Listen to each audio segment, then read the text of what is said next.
The Luminous Mind, Episode 006. Being able to send your child to the school that fits your family's values, that undercuts the whole curriculum wars.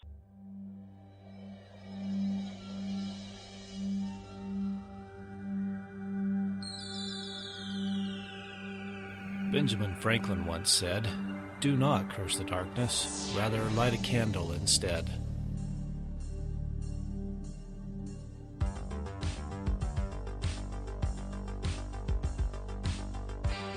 If you're ready to set your mind on fire, then prepare yourself for the Luminous Mind with your host, Rebecca Bowman.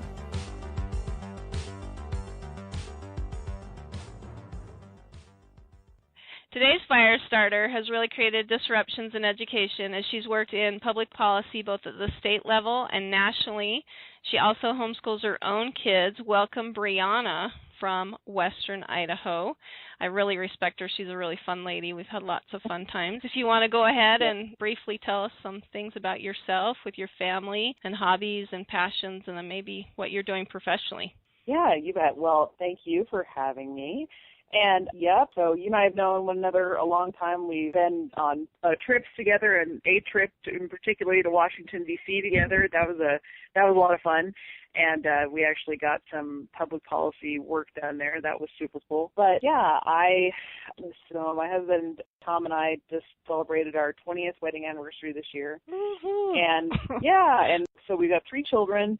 Ages 18, she just turned, and 12-year-old son, and then a 9-year-old daughter. And, for fun, I like music. I like doing music. For a lot of years there, I was singing in a Sweet Adelines quartet and doing that, and now I've sort of switched gears, and I'm trying to learn 6-string guitar and bass guitar, and that's super fun. Oh, that's cool. I love it. It's just great. It's, a complete change of pace. Get to switch my mind around from what I do for a living.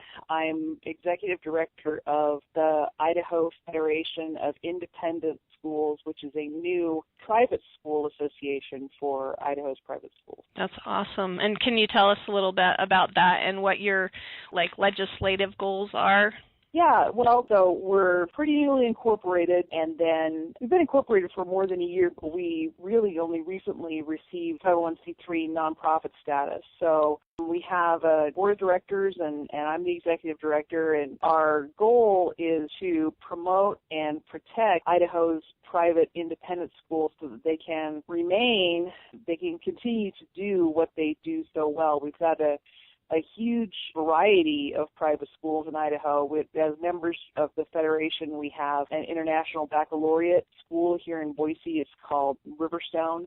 And we also have, there's a type of education called classical Christian education, which is based on the Trivium, I think it's called, and very traditional and very much a religious education, and couldn't be more different from the international baccalaureate type of education.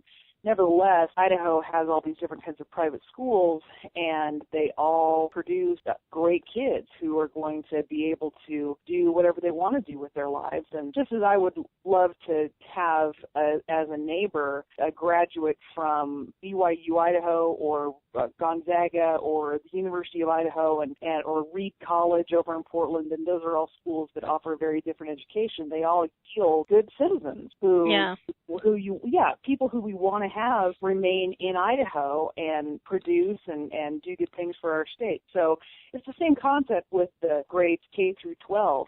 We've got all these different kinds of educational philosophies, and we've got these great schools that are producing great graduates. Well, darn it, I kind of think that we could use a little more of that around this state. Yeah, very individualized type educations that fit the need of the child. Exactly. Different families, different values. I mean, even in homogenous-looking Idaho, we're really not that homogenous. There's quite a diversity of opinions and philosophies and religions and everything else, and that's okay. And so why should we all have to have the same things in common?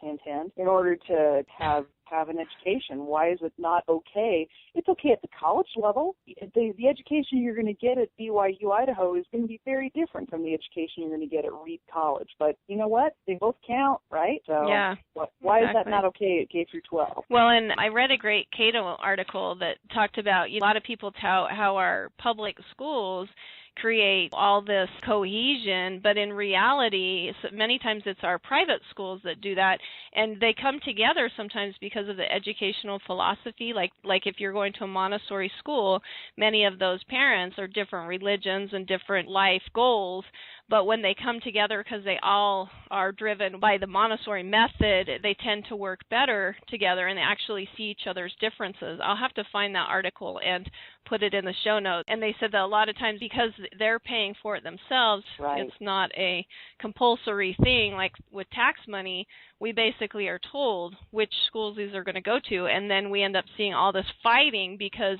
right. These parents want to use the money for this sort of, well, I want my child to read Harry Potter. I don't want my child to read Harry Potter. Right. And there's this, it's kind of silly, the stuff that we fight over, but because there's no religious base, sometimes it creates a problem where there's a lot of infighting. Part of it, being able to send your child to the school that fits your family's values, that undercuts the whole curriculum wars that we're also famous for. If you are going to send your kid to a Catholic elementary school, you have a pretty good idea of what to expect. And the same thing for international baccalaureate school. The same thing for, for a Waldorf method school. There's nothing to fight over, or if there is, it's just within the confines of the building. But 90% of those battles that you get at the school district level just get tossed out the window. Yeah, that's awesome. So are you trying to push for, within the legislation, a voucher program where parents are able to take that state money and apply it to a private school? Is that one of your goals? Or? Well, that's actually not a goal here in Idaho because we would have to change the Idaho Constitution in order to have a true voucher. A Pell Grant is nothing more than a voucher at the college level. Sure. I mean, those are scholarships for a certain class of individuals, low-income students, that are paid for with federal tax dollars, and then those students can take those scholarships wherever they choose. And the Idaho Constitution, as part of an anti-Mormon, anti-Catholic thing that was sweeping the country at the time of statehood, and has what's called a Blaine Amendment, named for Senator Blaine. Our Blaine Amendment says that no public monies may be used for religious instruction. So you wouldn't be able to have a directly publicly financed scholarship, a voucher in essence, go straight from the state coffers to, say, a Catholic school. That just wouldn't be possible without changing the Constitution. But maybe a tax credit is something. Tax credit. A tax credit scholarship program is something we'd love to see. But one thing that we're going to try for sure this legislative session is 5 years ago, there's something called, let's get kind of jumping the way back machine. I think it goes back to the mid-'70s, a tax credit was enacted, which popularly was called the Museums, Libraries, and Schools Tax Credit. And it gave individuals and corporations a 50% tax credit for donation up to a certain amount to those entities. So that includes private schools, private school foundations, public schools, public school foundations. A lot of schools and school districts have their own foundations. A lot of public school districts. So 5 years ago, that credit was enlarged from, I think the old numbers were an individual could give could receive up to half of 50% credit of a $100 gift. So, and I think for corporations up to 50% of a $500 gift. Okay, so 5 years ago, which isn't a lot. So 5 years ago, and I know Senator McKenzie from over here in Nampa, he worked hard to do this, and there were many others as well. But the credit was increased to $1,000 for individuals. So that's $2,000 for a married couple. And then $5,000 for corporations. So when we're getting closer. We're getting closer, and it's still only 50%. But depending on your income and your personal deductions, et cetera, et cetera, et cetera, it could be that a married couple could give $2,000, say, to, Sacred Heart Catholic School in Boise, and it would only cost them out of pocket $300. So, that's a pretty good little gift right there for whoever's receiving it. Okay, that increase in the amount of the credit is set to expire at the end of 2015. That's called a sunset clause, and the legislature, they love to do that because they like to revisit tax credits every now and again and make sure that they still want them. So our number one legislative goal for the coming session is to reenact that credit, at least get it pushed out for another 5 years, maybe remove the sunset clause altogether. I don't know. It'll just depend. But that's our number one goal, is to make sure that that credit does not sunset, that the current levels of the credit, I should say, don't sunset at the end of 2015. Wow. And then you can include, like you talked about giving to the hospital, but you're talking about giving to schools and being able to give to your You get a credit for, the way it works is you give, and it's actually museums, schools, and libraries. I'm sure hospitals have their own somewhere, but this particular one benefits those three entities. And then some other random ones too, like the Hispanic Council and the Fund for the Deaf and Blind and stuff like that. But the way it works is that you give your school district foundation or your private school, just directly to a private school, you give them a gift of $1,000, and you can then take as a credit straight off your tax bill, whatever you owe the state of Idaho. You can then take 50% of that $1,000 or $500 straight off your tax bill. Okay. And so could you count tuition if your child was attending that school? And No, you're like, tuition does not count. Okay. Yeah. And nope. And then what about for us people that homeschool? All that educational resource comes out of our own pocket. That's right. And there's no tax credit there either, nope, right? There sure isn't. Okay. Yeah, that's a whole different ball of wax. Because the gift has to be to an accredited school, whether that's private or public. But as far as the tax credit for homeschooling, you bet, I'm all for it. But that has not been something that has really caught fire. It's a hard sell amongst homeschoolers. That's exactly right. Yeah, exactly. So basically what your goal is trying to just strengthen those private schools so that more people just feel inclined to give, right? Yep. So, yep. Okay. We would love to. We know for sure that there are at least 2,000 open seats in Idaho's private schools today. There might be more, but we know for sure there's 2,000 plus open seats where these schools could take more kids in their classrooms, and they wouldn't have to, have expensive building projects. I mean, I live within the Meridian School District, Idaho's largest school district, and it's just they're building schools like crazy, and they all look like college campuses, like crazy.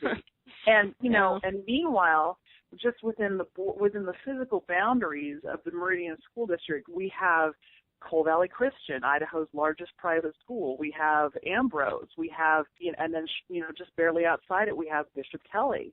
We have a bunch of excellent private schools which are not at capacity. So which would you rather do? Build a brand new $9 million high school, or make it possible for families that want to send their children to those schools that already exist, put them in seats that are already there, which sounds like the less expensive proposition, right? Yeah. Well, and when you look at the way private schools build, they're much more conscientious of, because they can't just turn around and tax, right. when they run over budget. And so they're much more conscientious about how they spend those dollars. So. Yep.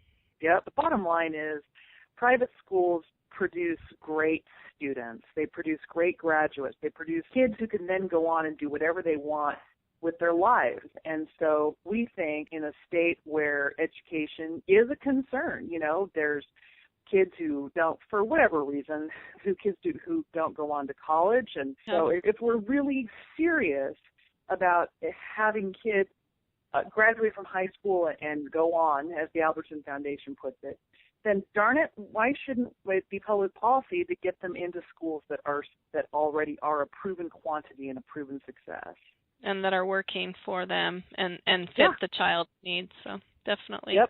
Well, good luck with that. I hope that all continues. This is a great time to take a break. If you would like to see your business grow, then contact us at The Luminous Mind for advertising space on theluminousmind.net or on the podcast, The Luminous Mind Podcast.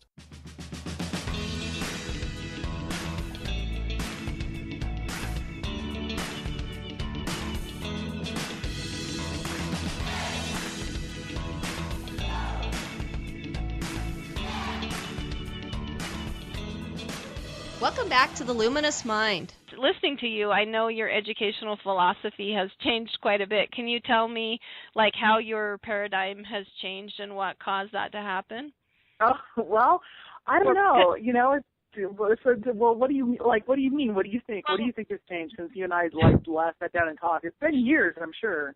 You've worked a lot in the charter movement in Idaho, in charter schools, which are publicly funded as well.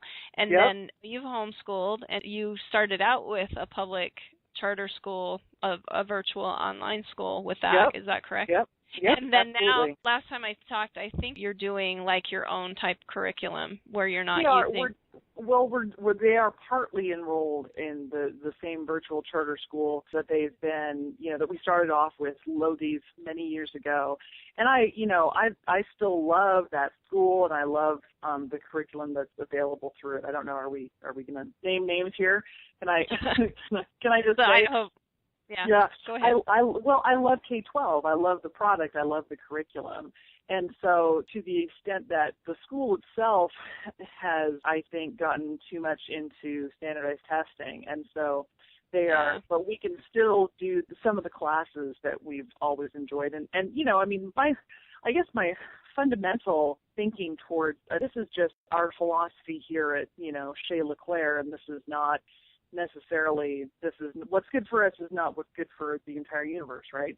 But we still have the idea that if every kid should have a liberal arts education, regardless of whether that kid goes on to, no matter what he grows up to be. Is he going to be an airline pilot? The guy flying your 747, I don't really care whether he's read Shakespeare, but I do want him to be able to fly that airplane well, right? Exactly. So is it really necessary for an airline pilot to have a college education? I don't know. But, nevertheless, again, just our personal philosophy is that pilot, when he was a kid, he should have been exposed to the Western canon, as it were, and the higher things in civilization. So I think that we still have that philosophy around here. Yeah, but you're just fitting your educational, like what you're seeing with each individual child, right? Right. Like you're saying that maybe the K-12 in math doesn't work for one child, right, exactly. And then you're doing something different. Yep. Yeah. Yes, and so I applaud you for that, for actually looking at each of your individual children's needs and fitting it to that. So any parent knows, right? Any parent of more than one child knows they're vastly different. Yes, and maybe the testing, especially for boys, that just my own personal experience has been, you can get a little girl to sit down and you can tell them what to read. I'm not going to, stereotype necessarily, right, but right. There are children that you can sit down and say, okay, you're going to read this book and you're going to write a paper on this. And there are other children that you sit down and say, you're going to read this book and write a paper on this, and they pretty much say, I don't think so. They don't do it. Right. Right. Or, what you'll sometimes see, I think, with my friends' daughters, and neither of my daughters is like this, but I've got one friend who's, her daughter's perfectly bright and can read very well, but she's got testing anxiety, crazy.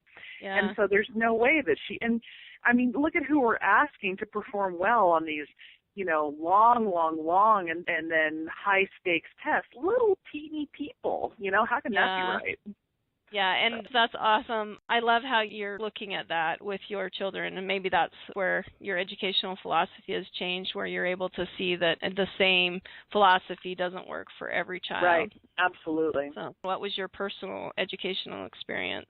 Oh, well, my personal educational experience is very conventional. I am from Boise, and I graduated from Bora High School, a public high school over here, and I went to college for a couple of years at a liberal arts university in Salem called Willamette, and then I transferred to the University of Idaho and finished off a bachelor's degree there, and that's it. That's my education background. And then as far as you choosing to homeschool, what was your decision behind that? It was our first year of Mary Michael, my 18-year-old, her first year of kindergarten. We lived in a townhome in West Boise, and our assigned elementary school was a school that has since been torn down because it was so decrepit, and it was Cole Elementary School, and anyone who's from around here will know exactly where I mean and what I'm talking about. It was at the intersection of what for years was Idaho's busiest intersection. It was not, didn't appear to me to be a real safe place for my little kindergartner. And so right about the time she was beginning kindergarten, child number 2 came along. So we weren't going to send her to Cole, and then another option could have been our parish school, St. Mark's, but that would have probably necessitated my going back to work, and we had this little baby, and so it's like, well, shoot, now what are we going to do? So we were like, well, let's give this a try. And so honestly, every year it's just sort of like, well, let's give this a try. You know, it's not necessarily something that is going to be a forever thing, but, you know, it just sort of keeps working out. Yeah, exactly. So with homeschooling, I'm going to give you the dreaded socialization word. Did you ever worry about that? And what do you do? Listen. You know, I mean, don't you think as parents that we spend most of our time unsocializing our children, you know, whatever they heard on the playground, what they heard on the bus, you know, what they hear.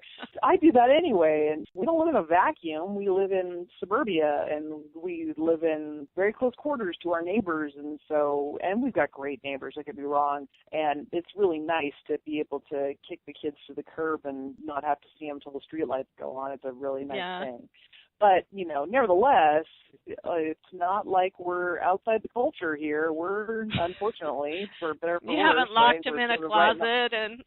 Right, yeah, no, not so much. So, yeah, and that's the beauty of the whole thing is that when they reach a moral quandary or they have an ethical question, if they're in your presence, then they're going to look to you. And so how much more gratifying is that than a parent? That's how it's supposed to be. But when the proximity is there, well, I think it happens a little more easily. Exactly. That's awesome. So with homeschooling, what do you think has been some of the biggest obstacles you faced, and what have you learned from those things?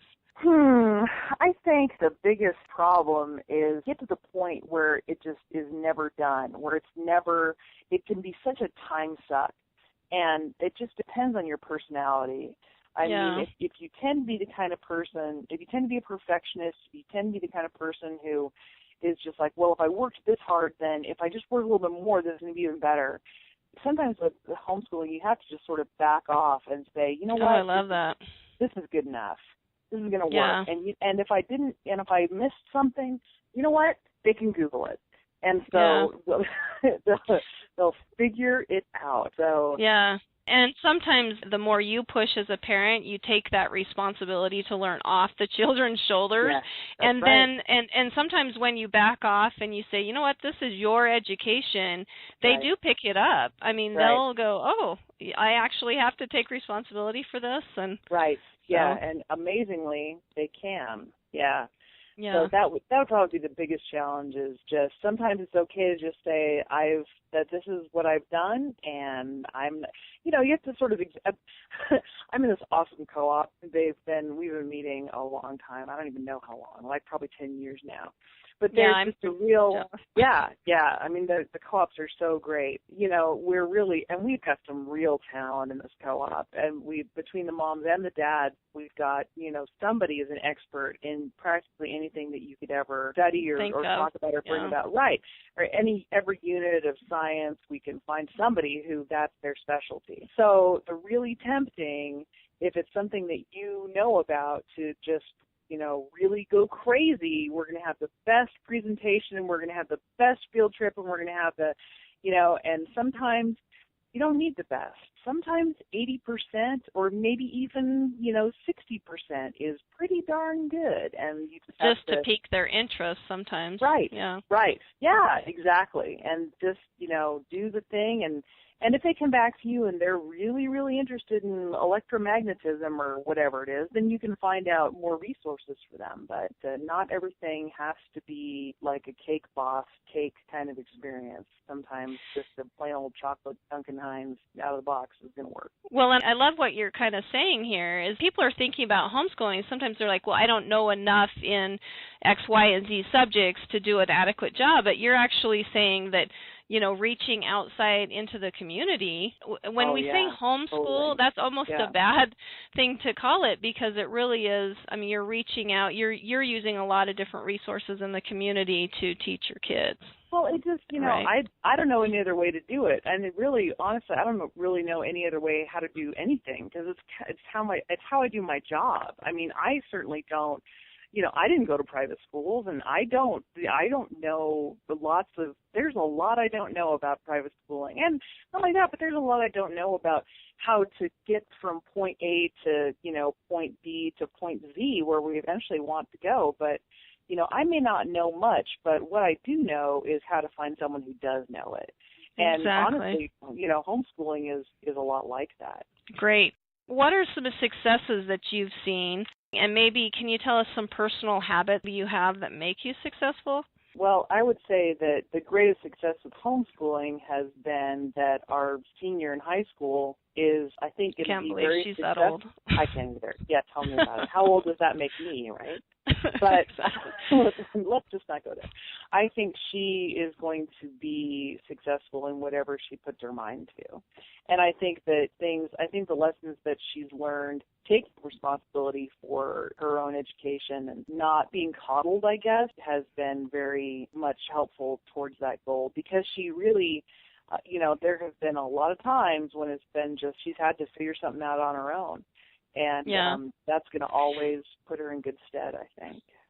Well, and when you say not being coddled, I'll see if this is what you're saying. Sometimes when there's a direct teacher in front of them, it's not necessarily that the teacher's coddling them, but they always have somebody there, to help them figure stuff out. And I think what you're saying is that, like you said, sometimes there's nobody there that's an expert at that moment right in front of them, or says they're an expert at that moment right in front of them. And so that does create a situation where they figure stuff out, and then they're more self-directed, right, for looking for answers. Not only that, but they also, in a classroom setting, you can sort of terrible to be the kid in the classroom who just isn't getting it, and that's a horrible, horrible feeling. But it's also not really good to be the top kid either, because that gives you a false sense of, it's just not a good way to grow up, and then you hit the real world and suddenly the answers are not easy. A, B, C, and D, and don't just spit it back at somebody and get an A. It takes skills that you never learned in school, because you were spending all your time thinking, well, I've got this made. And so I think that the way that she was educated, she really didn't have anyone to compare herself to except for herself. And so she had to sort of, figure it out. Yeah, exactly. So that is definitely a benefit, like being able to be a self-learner and motivator. What are some other ways you feel like your whole family has benefited? Boy, it's been great. So when she was 14, my husband might disagree if this is a benefit. When she was 14, she raised pretty much on her own, as part of the community of people who were doing this. When I say on her own, we did not help in her household, no way. But she raised a service puppy. She got him when he was 8 weeks old. Oh, he's cute too. I've seen pictures. And it's with the Canine Companions for Independence, and they outfit out of Santa Rosa, California, and they teach these Labradors to pick up things off the floor and get your keys and, open the refrigerator and turn off the lights and be a companion for someone with limited mobility. And awesome. They have puppy raisers, and these puppy raiser volunteers take the puppies and get them in a family setting and teach them the basic commands and, socialize them basically from the ages of 8 weeks on to about 15 months. And then, so at 15 months, they go back to Santa Rosa. Well, and they go to college, and that's where they learn. So they go from being in a family setting to being in a kennel setting. Well, some of them wash out, and as it turns out, her puppy that she raised, Mel is his name. They come with the name because they're, they have this pedigree going back in time, and they know, where they came from and all that stuff. So they come to us with a name. And Mel was unhappy in his work. He wouldn't work. He wouldn't do, once he got back to Santa Rosa, he wouldn't work. And so, they're like, well, that's not going to work. So he was one of the, I don't know, a certain percentage of them just, they don't work out for whatever reason.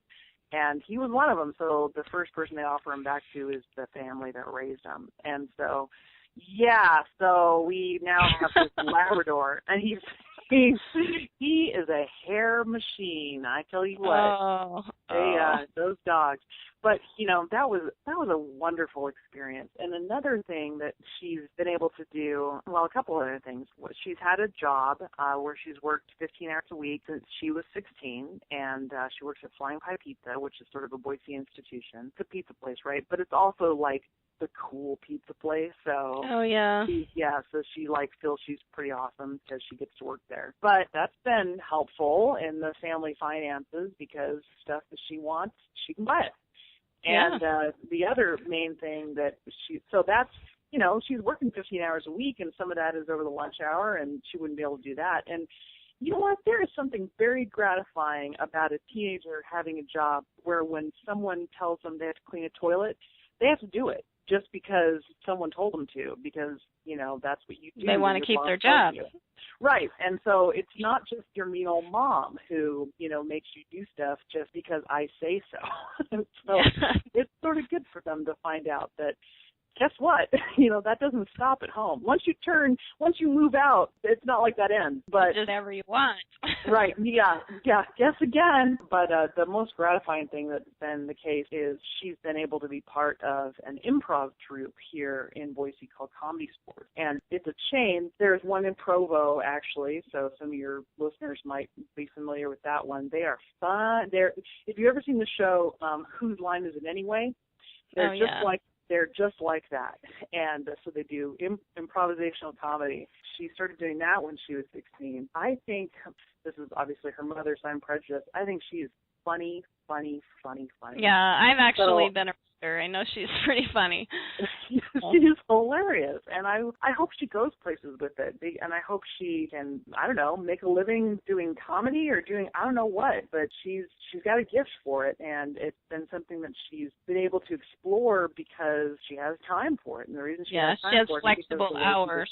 Yeah, exactly. Flexible hours with the homeschooling helps give her opportunities like that. Yep, and we'll see with the younger ones. It's they're still pretty young, but my little guy, my 12-year-old, he joined Boy Scouts this year, and they're a high adventure troop. Right now they're camping. They camp every month, so that's been good. That's been good for him too. Yeah. Can you give us one thing that you're doing in your family that you're most excited about, and tell us what your long-term goals for yourself and maybe your family is? At this point, we're just excited to still have all 3 kids at home with us because next year that's going to change with any luck, right? I mean, we're really still in nurturing our own children mode, but as far as long-term plans are concerned, we want to get these kids successfully launched and hopefully having families of their own and be glamorous grandparents. So that's that's my long-term goal is to they say that that's the gratification, right? Once that exactly. But that would be that's really about it. Just good times, good family times. Great.